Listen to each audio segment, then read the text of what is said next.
નમસ્તે.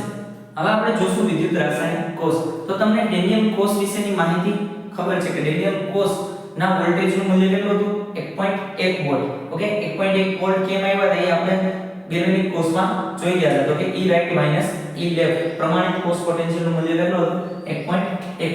તો હવે વિદ્યુત રાસાયણિક કોષ જોશું.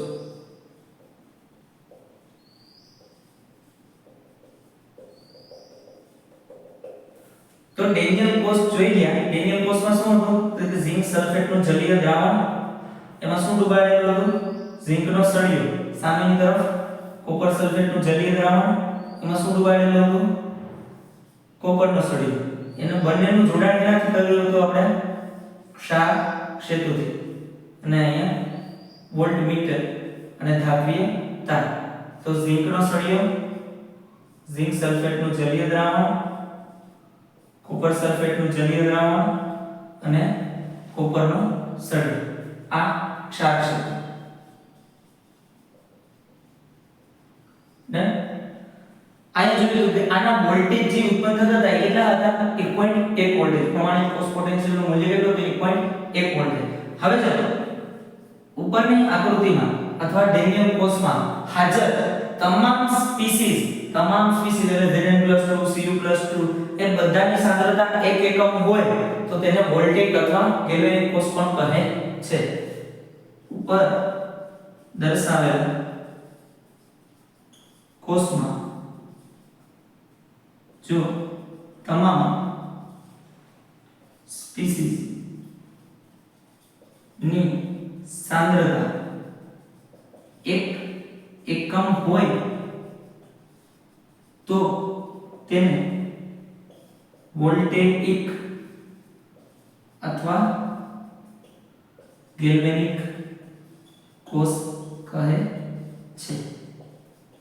ઓકે, ધેન હવે આ ગેલ્વેનિક કોષ, આ ડેનિયલ કોષ અથવા ગેલ્વેનિક કોષ હતો તો તેનું મૂલ્ય કેટલું હતું? પ્રમાણિત કોષ પોટેન્શિયલનું 1.1 વોલ્ટેજ. કેટલું હતું? 1.1 વોલ્ટેજ. તે ઉત્પન્ન કરતું હતું એટલે રાસાયણિક ઊર્જાનું રૂપાંતર કેમાં થતું હતું? વિદ્યુત ઊર્જામાં. અને કેટલા વોલ્ટેજ ઉત્પન્ન થતું હતું? 1.1 વોલ્ટ. હવે જો આજ ગેલ્વેનિક અથવા ડેનિયલ કોષ સાથે બાહ્યતમ બેટરીનું જોડાણ કરી દો. કઈ રીતના? તો જોજો.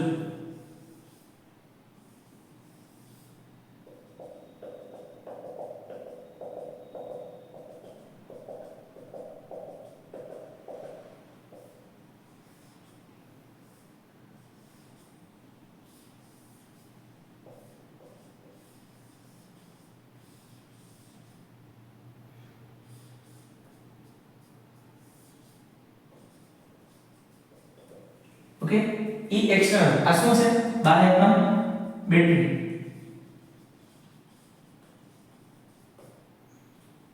આ ડેનિયલ કોષ, ઝિંકનો સળિયો, ઝિંક સલ્ફેટનું જલીય દ્રાવણ, કોપર સલ્ફેટનું જલીય દ્રાવણ અને કોપરનો સળિયો. સળિયાને શું કહેવાય? બીજું વિદ્યુત ધ્રુવ. અને ઝિંક સલ્ફેટનું જલીય દ્રાવણ અને કોપર સલ્ફેટના જલીય દ્રાવણને શું કહેવાય? બીજું વિદ્યુત વિભાજ્ય. ને હવે E એક્સટર્નલ બાહ્યતમ બેટરીનું જોડાણ કર્યું. હવે ત્રણ કેસ બનશે. આ કોષ પોટેન્શિયલનું મૂલ્ય કેટલું? આ કોષના કોષ પોટેન્શિયલ, પ્રમાણિત કોષ પોટેન્શિયલનું મૂલ્ય કેટલું હતું? 1.1 વોલ્ટ. જો બાહ્યતમ બેટરી ત્રણ કેસ બનશે. બાહ્યતમ બેટરી 1.1 કરતા એક વખત ઓછી લેશે, એક વખત 1.1 જેટલું જ મૂલ્ય લેશે અને એક વખત 1.1 કરતા બાહ્યતમ બેટરીનું મૂલ્ય વધારે લેશે. તો ત્રણ કેસ બન્યા. તો શું થશે પ્રક્રિયામાં ફેરફાર એ જોવાનું છે. તો જો જ્યારે E એક્સટર્નલ એટલે બાહ્યતમ બેટરી છે એનું મૂલ્ય 1.1 કરતા ઓછું હશે. 1.1 કરતા બાહ્યતમ બેટરીનું મૂલ્ય કેવું હશે? ઓછું હશે. તો જેમ પ્રક્રિયા થતો હતો એમ જ થશે. તમે કહો 30 કિલો વાળો વ્યક્તિ છે અને 50 કિલોગ્રામ વાળો વ્યક્તિ છે. 50 કિલોગ્રામ વાળો વ્યક્તિ હશે એ 30 કિલોગ્રામ વાળાને મુક્કો મારી અને ઘા કરી દેશે. જેટલું દળ એટલું બળ. સમજાય કે નહીં? તો આ કોણ ભારે પડશે? તો કે આના વોલ્ટેજ આનો વોલ્ટેજ કેટલા છે? 1.1 અને આનો વોલ્ટેજ 1.1 કરતા ઓછા. તો બધાને ભારે કોણ પડશે? આ આપણો કોષ જે ડેનિયલ કોષ છે એ બાહ્યતમ બેટરી ઉપર શું થશે? ભારે પડશે. તો જેમ પ્રક્રમ થતો હતો એમ જ થશે. અને શું થશે? જેમ પ્રક્રમ શું થતો હતો એમાં? તો કે ઝિંકનું રૂપાંતરણ કેમાં થતું હતું? Zn+2 માં થશે. અથવા ઝિંકનો સળિયો ઓગળશે. Cu+2 નું રૂપાંતરણ Cu માં થશે અને કેથોડ વિદ્યુત ધ્રુવ પર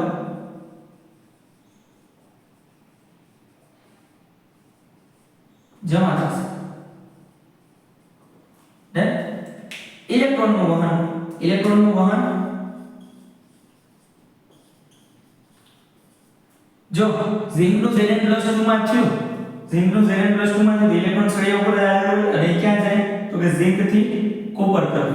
તો ઇલેક્ટ્રોનનું વહન ઝિંક થી કોપર તરફ અને વિદ્યુત પ્રવાહનું વહન જે તરફ ઇલેક્ટ્રોનનું વહન થતું એની વિરુદ્ધ દિશામાં વિદ્યુત પ્રવાહનું વહન. તો વિદ્યુત પ્રવાહનું વહન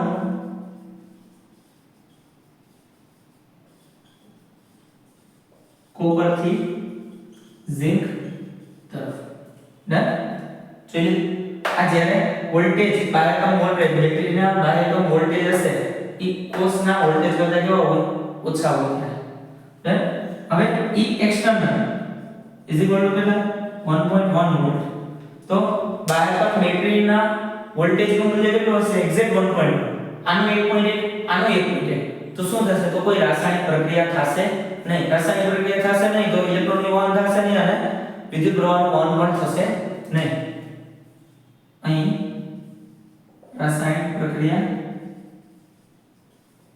થશે નહીં. તેથી ઇલેક્ટ્રોનનું વહન પણ ઇલેક્ટ્રોન અને વિદ્યુત પ્રવાહ નું વહન પણ થશે નહીં.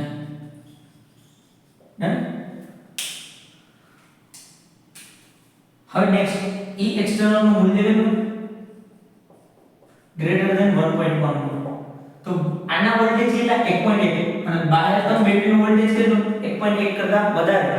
તો શું થશે તો કે હવે ચલો હવે કોણ ભારે પડશે તો કે આ વધારે અને આ ઓછું. સમજાણો તો ભારે કોણ પડશે હવે બેટરી બાહ્યતમ બેટરી હશે ઈ આપણે ડેંગી કોષ ઉપર ભારે પડશે. સમજ્યા. તો પ્રક્રમને આખો ઉલટાવી દેશે. પ્રક્રમ આખો ઉલટાઈ ગયો એટલે શું થશે તો કે પહેલા શું થતો હતો તો કે ઝિંકનું રૂપાંતર Zn+2 માં થતું હતું. હવે એવું નહીં થાય. હવે શું થશે કોપરનું રૂપાંતર કેમાં થશે Cu+2 માં અને અહીંયા Zn+2 છે એનું રિડક્શન થઈને અહીંયા Zn ના સળિયા ઉપર જમા થશે. એટલે પ્રક્રમ ઉલટાઈ ગઈ. પહેલા ઝિંક ઓગળતો હતો હવે કોણ ઓગળશે કોપર ઓગળશે અને જમા કોણ થશે ઝિંક જમા થશે. ઇલેક્ટ્રોનનું વહન કોપર થી ઝિંક તરફ અને વિદ્યુત પ્રવાહનું વહન ઝિંક થી કોપર તરફ થશે. આ જો બાહ્યતમ હવે આખું પ્રક્રમ ઉલટાઈ જવાનું કારણ શું તો કે બાહ્યતમ બેટરી છે. તો આને આપણે કહી શકો વિદ્યુત વિભાજન. શું કહી શકો વિદ્યુત વિભાજન. તો આ જે આવડવા છે એમાં શું જોવા મળે છે વિદ્યુત વિભાજન જોવા મળે છે. તો બાહ્યતમ બેટરી દ્વારા કાર્ય થાય છે. સમજાય કે નહીં. તો આગળ શું થશે Cu નું રૂપાંતરણ Cu+2 માં થશે એટલે કોપર ઓગળશે.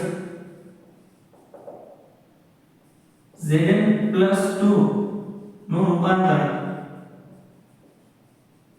ઝિંક માં થશે અને વિદ્યુત ધ્રુવ પર જમા થશે.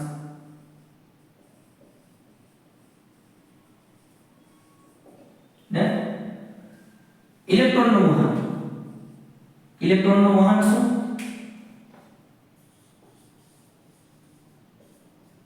તો જ્યાં સળિયો ઓગળ્યો ત્યાંથી ઇલેક્ટ્રોનનું વહન ચાલુ થાય. તો કોપર થી ઝિંક તરફ.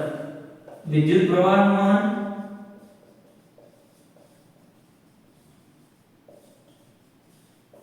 ઝિંક થી કોપર તરફ.